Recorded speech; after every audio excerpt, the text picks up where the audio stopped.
Alors, mon rapport m'a fait voyager, par exemple, en Autriche. J'étais à Vienne. J'ai vraiment rencontré les responsables principaux de la religion musulmane. Il faut savoir que l'Autriche est beaucoup plus avancée que, par exemple, la Suisse.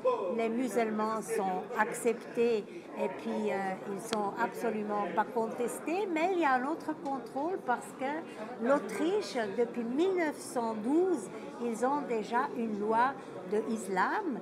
Et en ce qui concerne l'islam en Autriche, c'est tout à fait normal qu'ils forment leur imam, ce qui donne déjà une énorme chance pour avoir moins de radicalisation, plus de confiance, moins d'islamophobie, plus d'intégration, ce qui est hyper important.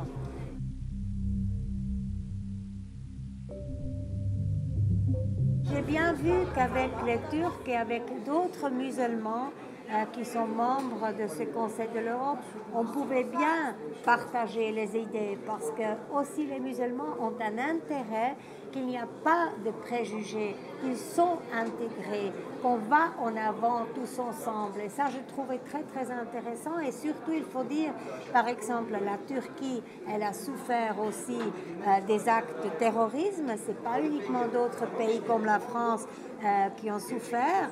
Et ça, on a bien compris qu'ils veulent vraiment contribuer et faire quelque chose de bien. Mais évidemment, ils étaient aussi très critiques.